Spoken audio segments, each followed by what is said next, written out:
कई बार हमें लगता है कि कुछ चीज़ें ऐसी होती हैं जो बेकार हो चुकी होती हैं, हम उनका दूसरा रूप नहीं देख पाते। ऐसी एक कहानी एक बुढ़िया की सुनाता हूँ आपको। एक नदी थी, नदी के इस तरफ बुढ़िया का घर था और बुढ़िया को जो पीने के लिए पानी लाना पड़ता था वो नदी के उस पार जाना पड़ता था। उस तरफ एक कुआं था जहाँ से वो पानी भर के लाती थी। अब उसने 2 मटके रखे हुए थे, एक डंडा कंधे के ऊपर रख के दोनों मटके लटका के उनमें पानी डाल के ले आती थी वो। अब एक मटका जो था उसमें छोटा सा सुराख हो गया था। अब जब वो औरत मटके को भर के नदी से निकलती तो इस तरफ घर तक आते आते मटका तकरीबन आधा खाली हो जाता था। अब मटका जो है वो बड़ा परेशान था, मटका शर्मिंदा था अपने आप में कि मेरी मालकन जो है वो इतनी मेहनत से पानी लेके आती है और मुझसे आधा पानी जो है वो गिर जाता है। तो एक दिन उसने शर्माते हुए बड़े एहतराम से मालकन से कहा कि मालकन देखें, मैं आपके काम का नहीं रहा, मैं आता हूँ तो आधा पानी रास्ते में गिर जाता है, आप ऐसा करें मुझे बदल दें, आप नया मटका ले आएं, क्यों मुझे अपने साथ रखा हुआ है, मुझे शर्मिंदगी होती है। मालकन ने कहा नहीं, मैं तुम्हें इसका दूसरा रुख दिखाती हूँ, तुम्हें शर्मिंदगी क्यों होती है, मुझे तो तुम पे फख्र है, तुम्हारी वजह से ऐसा काम हो रहा है कि जो कभी नहीं हुआ। मटका बड़ा हैरान, उसने मटके को उठाया और लेके निकल पड़ी। मटका जब वापसी आती थी उसके दाएं कंधे पर होता था, वो मटका हमेशा दाएं कंधे पर ही रखती थी, दूसरा मटका बाएं कंधे पर।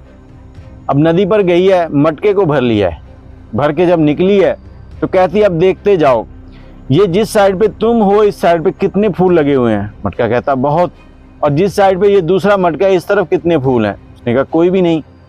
तो कहती ये फूल कैसे आ गए, मैं तुम्हारे अंदर से जो पानी गिरता था उसे देखते हुए मैंने कुछ फूलों के बीज लिए और यहाँ पर लगा दिए, यहाँ लगाए हैं, जब तुम गुजरते हो यहाँ से तो तुम्हारा पानी यहाँ गिरता है और ये बीज निकल आए हैं, आज देखो ये बड़े फूल बन चुके हैं, यहाँ से लोग गुजरते हैं खुश होते हैं, मैं यहाँ से गुजरती हूँ मैं भी खुश होती हूँ, मुझे ये बहुत प्यारे लगते हैं, मेरे घर के आने वाले रास्ता जो है घर को उसको तुमने खूबसूरत बना दिया है, तुम्हारी ये इतनी बड़ी खूबी है जिसे मैं कभी भूल नहीं सकती, शायद तुम ना होते तो ये फूल कभी ना होते। तुमने देखा है कि मेरे घर अक्सर लोग वैसे ही घूमने आ जाते हैं, मुझसे मिलने आते हैं, वो इन फूलों की वजह से आते हैं, ये इनकी खुशबू उनको अच्छी लगती है, इसी बहाने वो मुझसे भी मिल के चले जाते हैं। तो ये कहानी आपको सुनाने का मकसद सिर्फ ये है कि कई बार हमें लगता है कि ये चीज़ ख़राब हो गई है, हमारी ज़िंदगी में रहने वाले लोगों के बारे में भी हमें ऐसा ही होता है। अक्सर हम लोग अपने बुज़ुर्गों के लिए बड़े वो हो जाते हैं कि ये हमें डिस्टर्ब कर रहे हैं, हमारी लाइफ ख़राब की हुई है, जबकि वो आपके घर के गुलदस्ते होते हैं, वो आपके घर को खुशहाल किए होते हैं कि आपके घर को किस तरह से खूबसूरत बनाना है।